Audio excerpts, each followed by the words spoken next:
साथियों, आज बड़ा ही खास दिन है। आज एनसीसी दिवस है।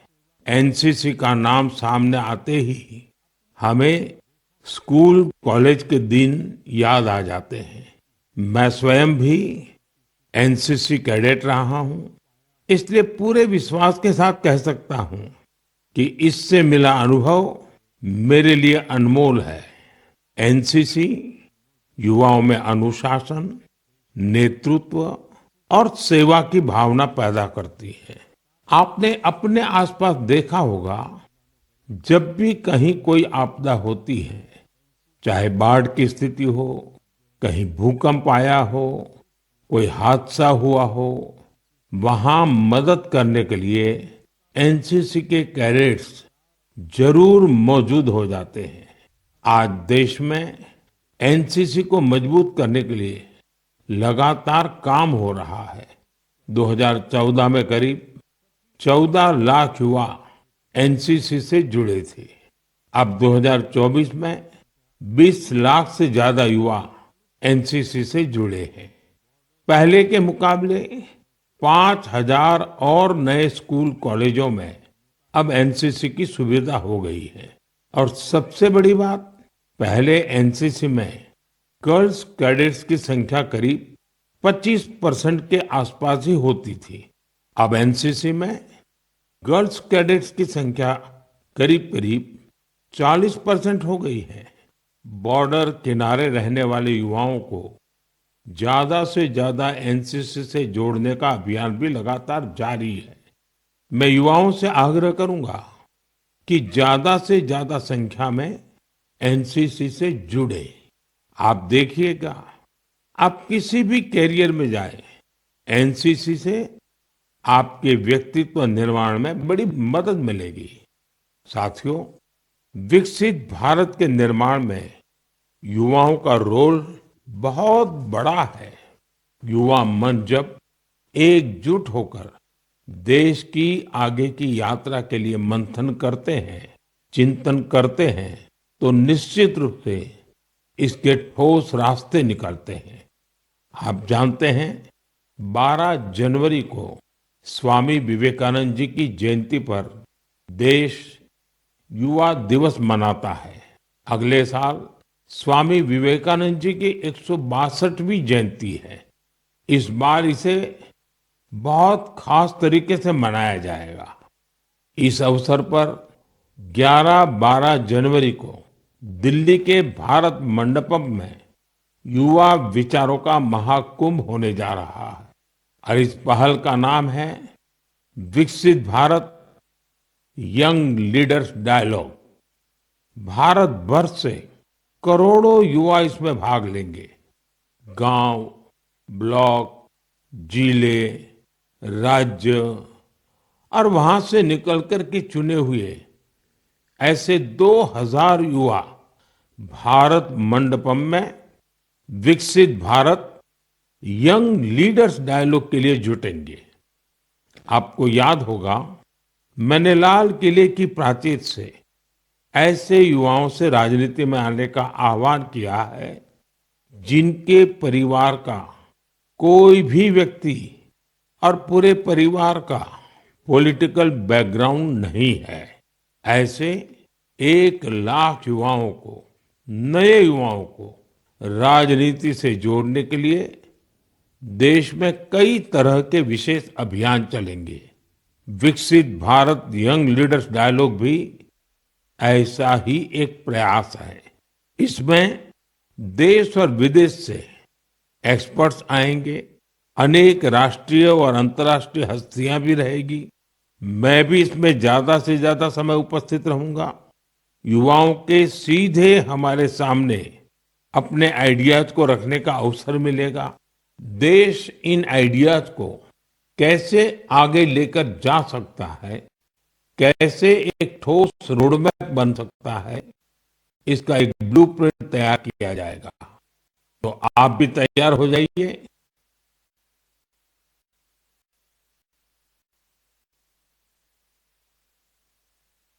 जो भारत के भविष्य का निर्माण करने वाले हैं, जो देश की भावी पीढ़ी है, उनके लिए ये बहुत बड़ा मौका आ रहा है।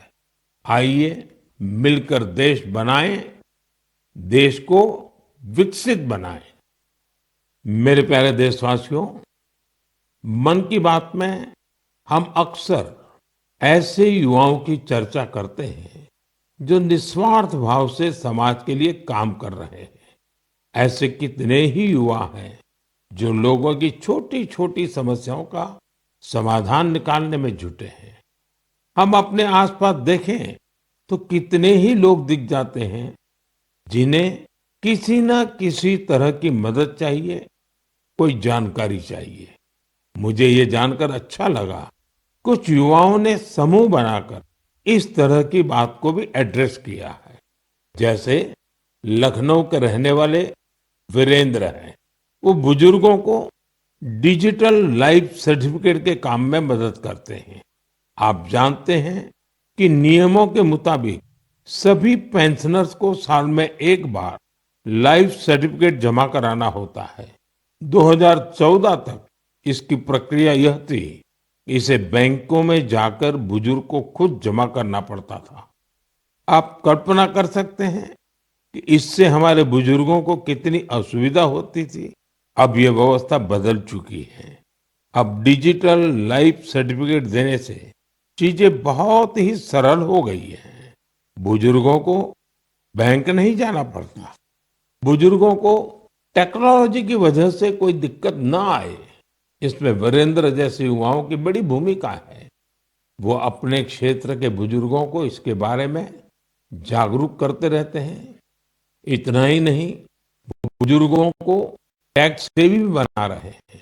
ऐसे ही प्रयासों से आज डिजिटल लाइफ सर्टिफिकेट पाने वालों की संख्या 80 लाख के आंकड़े को पार कर गई है।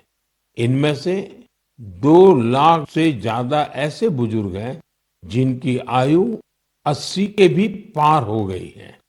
साथियों, कई शहरों में युवा बुजुर्गों को डिजिटल क्रांति में भागीदार बनाने के लिए भी आगे आ रहे हैं। भोपाल के महेश ने अपने मोहल्ले के कई बुजुर्गों को मोबाइल के माध्यम से पेमेंट करना सिखाया है।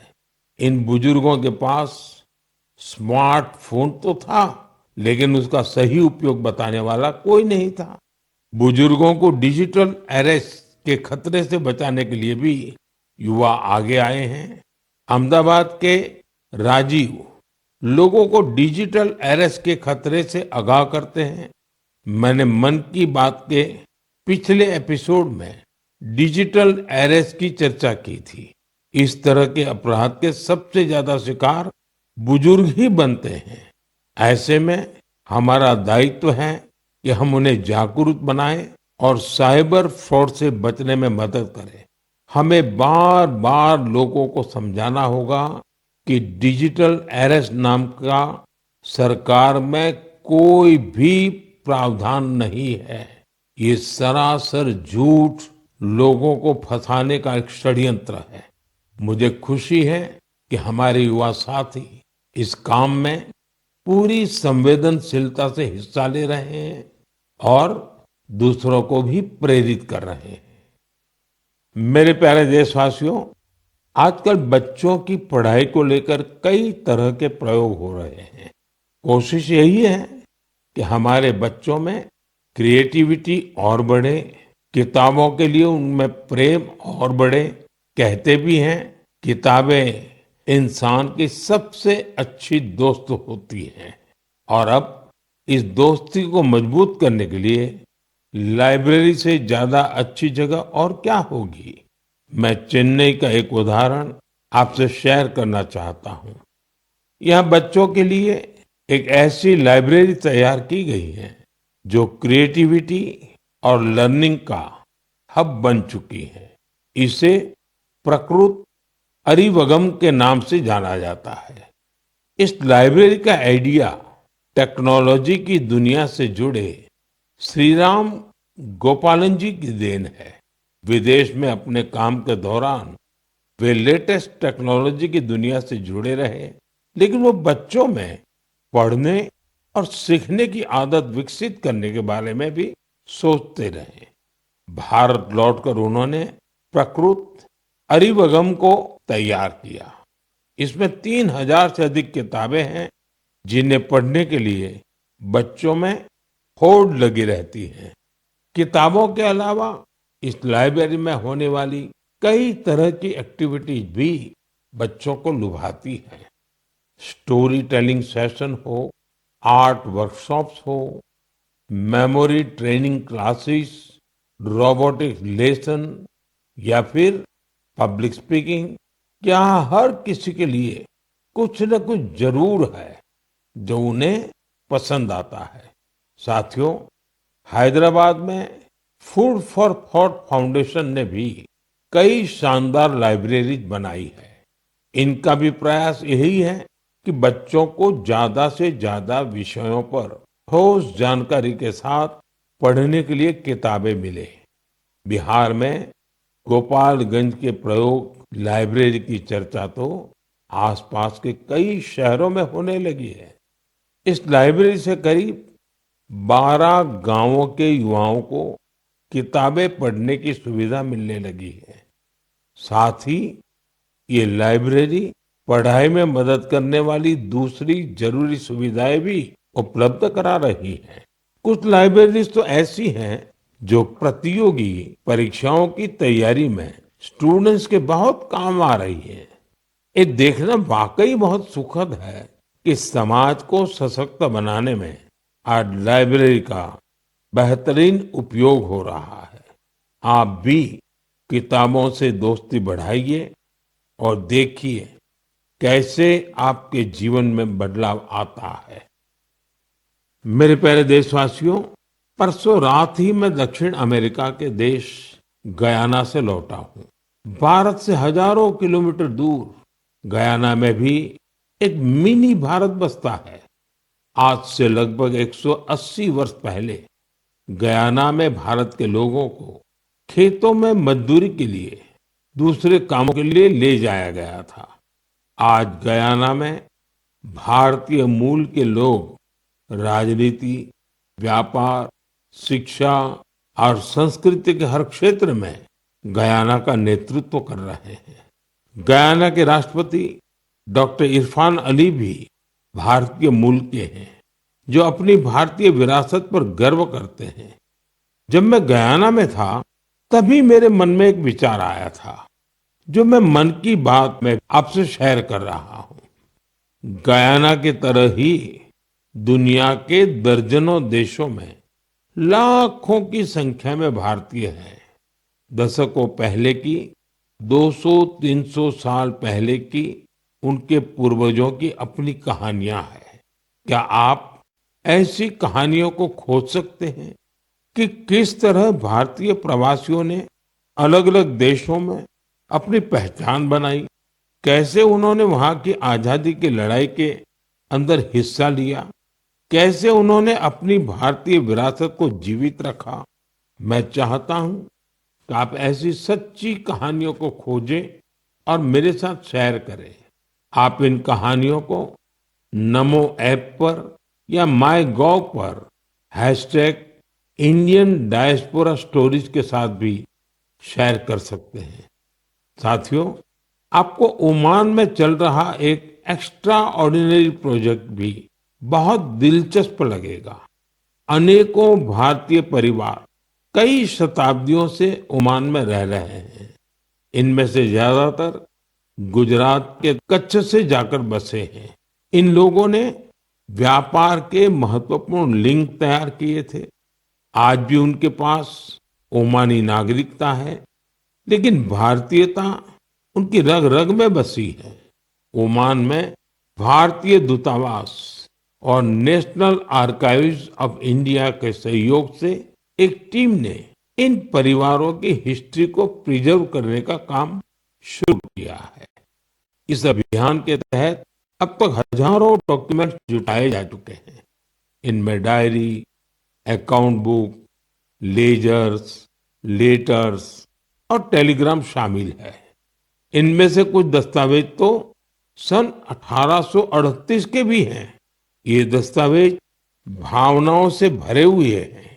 बरसों पहले जब वो ओमान पहुंचे तो उन्होंने किस प्रकार का जीवन जिया, किस तरह के सुख दुख का सामना किया और ओमान के लोगों के साथ उनके संबंध कैसे आगे बढ़े, ये सब कुछ इन दस्तावेजों का हिस्सा है।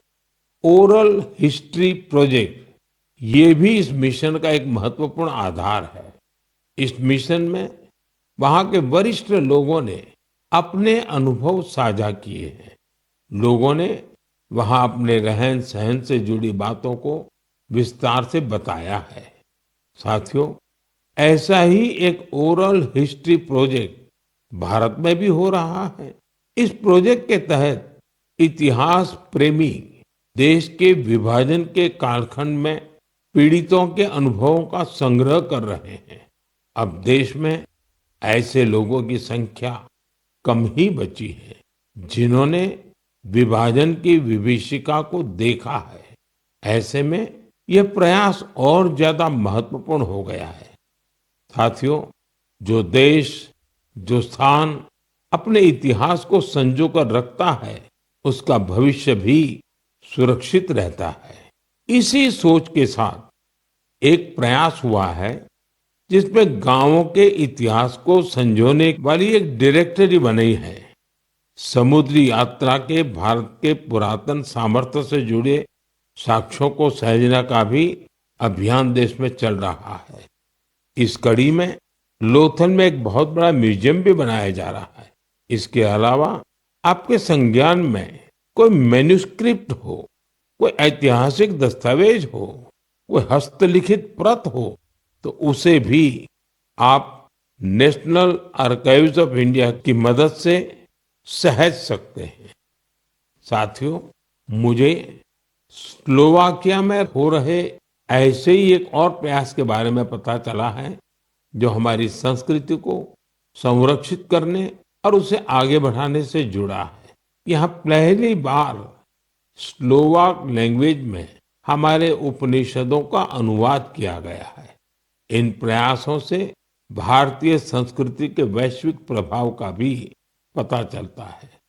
हम सभी के लिए ये गर्व की बात है कि दुनिया भर में ऐसे करोड़ों लोग हैं जिनके हृदय में भारत बसता है।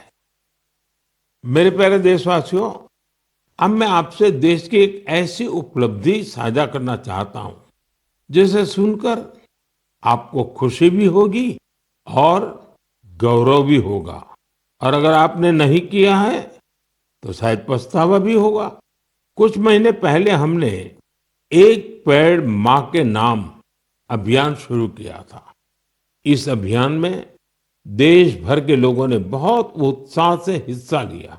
मुझे ये बताते हुए बहुत खुशी हो रही है कि इस अभियान ने 100 करोड़ पेड़ लगाने का अहम पड़ाव पार कर लिया है। 100 करोड़ पेड़, वो भी सिर्फ 5 महीनों में। ये हमारे देशवासियों के अथक प्रयासों से ही संभव हुआ है। इससे जुड़ी एक और बात जानकर आपको गर्व होगा। एक पेड़ माँ के नाम अभियान अब दुनिया के दूसरे देशों में भी फैल रहा है। जब मैं गयाना में था तो वहां भी इस अभियान का साक्षी बना।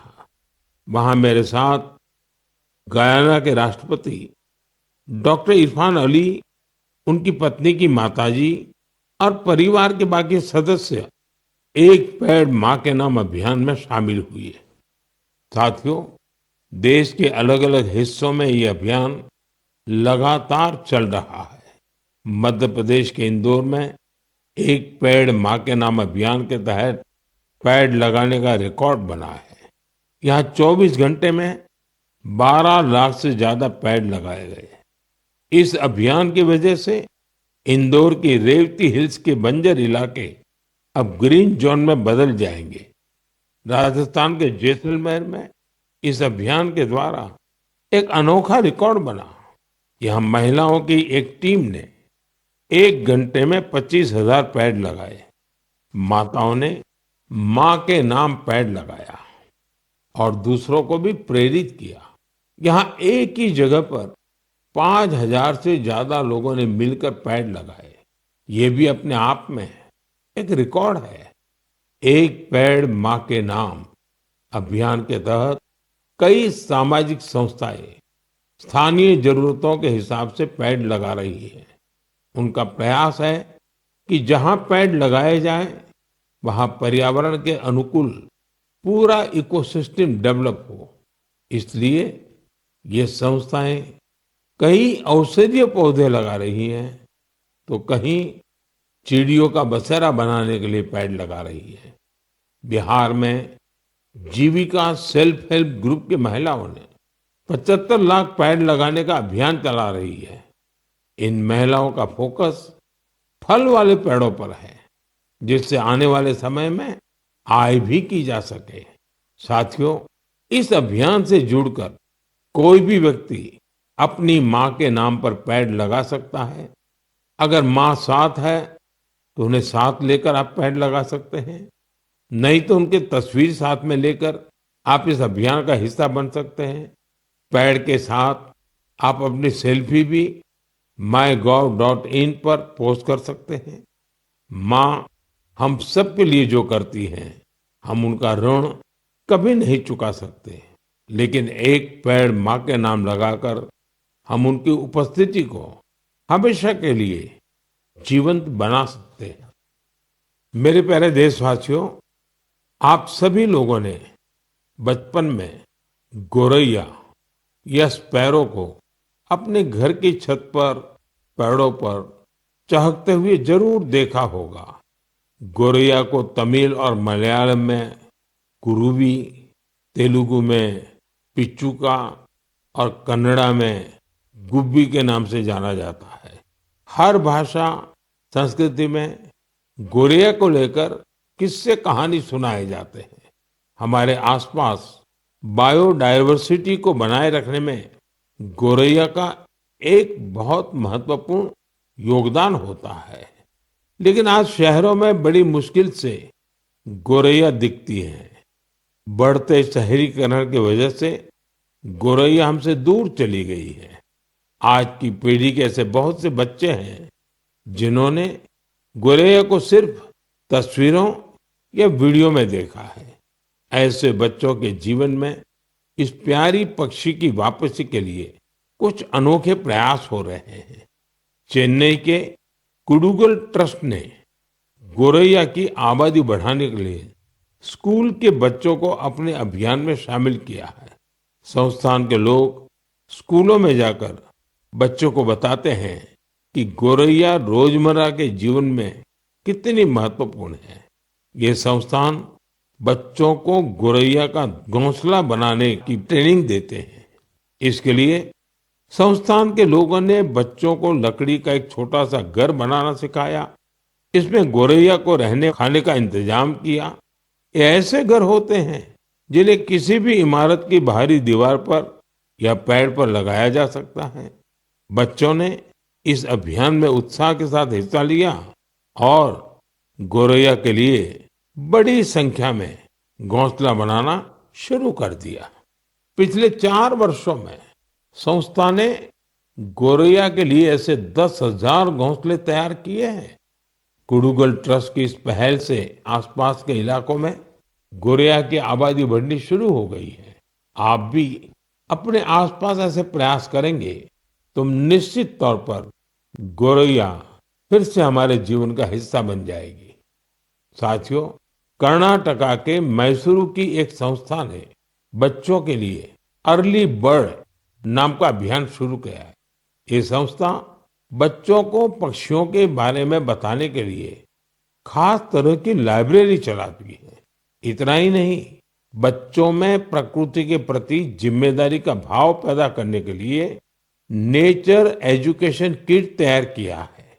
इस किट में बच्चों के लिए story book, games, activity sheets और जिगसॉ पजल्स हैं। ये संस्था शहर के बच्चों को गांवों में लेकर जाती है और उन्हें पक्षियों के बारे में बताती है। इस संस्था के प्रयासों की वजह से बच्चे पक्षियों की अनेक प्रजातियों को पहचानने लगे हैं। मन की बात के श्रोता भी इस तरह के प्रयास से बच्चों में अपने आसपास को देखने, समझने का अलग नजरिया विकसित कर सकते हैं।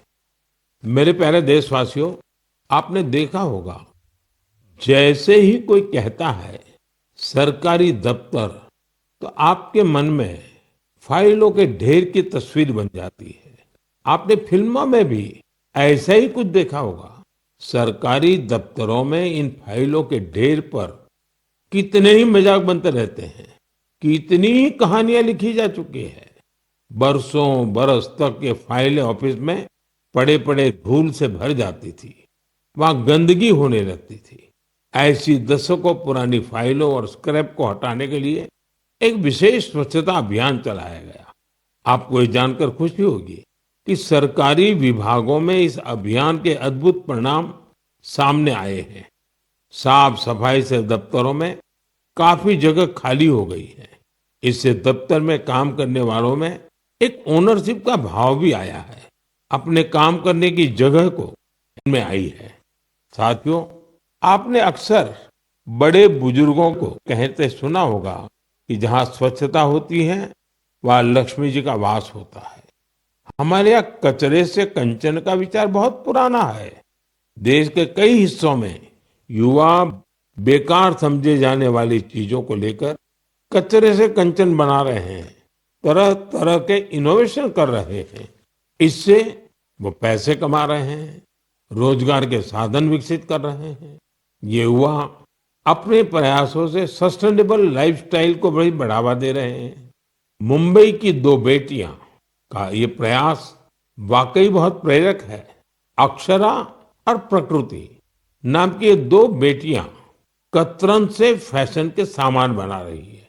आप भी जानते हैं, कपड़ों की कटाई सिलाई के दौरान जो कतरन निकलती है, इसे बेकार समझकर फेंक दिया जाता है। अक्षरा और प्रकृति की टीम उन्हीं कपड़ों के कचरे को फैशन प्रोडक्ट में बदलती है। कतरन से बनी टोपियां, बैग हाथों हाथ बिक भी रही है। साथियों, साफ सफाई को लेकर यूपी के कानपुर में भी अच्छी पहल हो रही है। यहाँ कुछ लोग रोज सुबह मॉर्निंग वॉक पर निकलते हैं और गंगा के घाटों पर फैले प्लास्टिक और अन्य कचरे को उठा लेते हैं। इस समूह को कानपुर प्लॉगर्स ग्रुप नाम दिया गया है। इस मुहिम की शुरुआत कुछ दोस्तों ने मिलकर की थी। धीरे धीरे ये जन भागीदारी का बड़ा अभियान बन गया। शहर के कई लोग इसके साथ जुड़ गए हैं। इसके सदस्य अब दुकानों और घरों से भी कचरा उठाने लगे हैं। इस कचरे से रिसाइकल प्लांट में ट्री गार्ड तैयार किए जाते हैं। यानी इस ग्रुप के लोग कचरे से बने ट्री गार्ड से पौधों की सुरक्षा भी करते हैं। साथियों, छोटे छोटे प्रयासों से कैसी बड़ी सफलता मिलती है, इसका एक उदाहरण असम की इतिशा भी है। इतिशा की पढ़ाई लिखाई दिल्ली और पुणे में हुई है। इतिशा कॉरपोरेट दुनिया की चमक दमक छोड़कर अरुणाचल की सांगती घाटी को साफ बनाने में जुटी है। पर्यटकों की वजह से वहां काफी प्लास्टिक वेस्ट जमा होने लगा था। वहां की नदी जो कभी साफ थी, वो प्लास्टिक वेस्ट की वजह से प्रदूषित हो गई थी। इसे साफ करने के लिए इतिशा स्थानीय लोगों के साथ मिलकर काम कर रही है। उनके ग्रुप के लोग वहां आने वाले टूरिस्ट को जागरूक करते हैं और प्लास्टिक वेस्ट को कलेक्ट करने के लिए पूरी घाटी में बांस से बने कूड़ेदान लगाते हैं। साथियों, ऐसे प्रयासों से भारत के स्वच्छता अभियान को गति मिलती है। ये निरंतर चलते रहने वाला अभियान है। आपके आसपास भी ऐसा जरूर होता ही होगा। आप मुझे ऐसे प्रयासों के बारे में जरूर लिखते रहिए। साथियों, मन की बात के इस एपिसोड में फिलहाल इतना ही। मुझे तो पूरे महीने आपकी प्रतिक्रियाओं, पत्रों और सुझावों का खूब इंतजार रहता है। हर महीने आने वाली आपके संदेश मुझे और बेहतर करने की प्रेरणा देते हैं। अगले महीने हम फिर मिलेंगे मन की बात के एक और अंक में। देश और देशवासियों की नई उपलब्धियों के साथ तब तक के लिए आप सभी देशवासियों को मेरी ढेर सारी शुभकामनाएं।